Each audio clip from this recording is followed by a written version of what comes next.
Hi, we're from Exercuse Sports Therapy here, day 15 of our daily exercise program. Today we're going to talk about squats and a few different variations of squats. There's a lot of different information that you might hear about squats, so I'm going to try and keep it as simple as possible. At the very base level of squat, we're going to look at just sitting in and out of a chair. Squats are really good to help increase glute strength, also quad strength. So clients with knee pain can be good for lower back pain as well, as long as we're doing them properly and keeping nice and straight in the back. So to start with, we're just going to sit down into a chair and stand up out of the chair. So we want feet about shoulder width apart. We can go a little bit wider.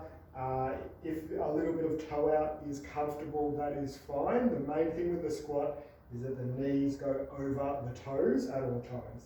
So we're just going to start and nice and controlled. We're just going to sit into our chair and then nice and controlled, standing up. Particularly when we stand up, we really want to work through those quads. And we don't want to be like using our upper body to get the momentum. So really pushing through the quads, just engage the abdominals to keep the upper body nice and straight.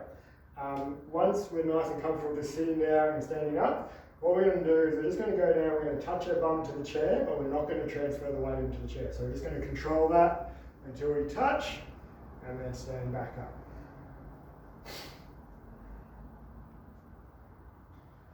Now, a few things with squats.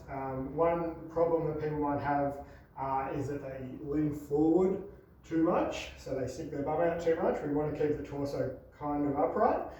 So a way that we can help train that is if we come nice and close to a wall, we want to get our toes as close to the wall as we can. And if we think about going down to that weight, we need to keep our torso up, because if we don't, we're going to headbutt the wall. So just nice and really think about going close to the weight and keeping the chest upright. Once we're looking at adding some load to the squats, plenty of options. If you've got a barbell, back squats, front squats, all options. A goblet squat is a really good place to start, because the weight of the front actually offsets that weight of the hips going backwards.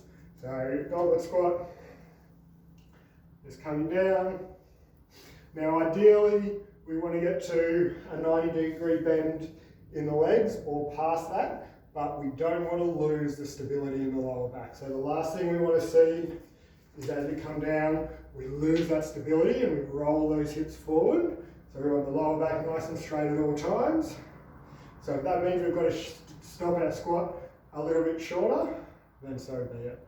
If you want to make that a little bit more challenging, we can go into an overhead squat, same thing, just keep that range where that lower back is nice and straight. Back squats, if you've got a barbell, really good to go heavy, 10 to 20 reps. If we're using a lower weight, if we're going heavy, 6 to 8 reps is probably enough.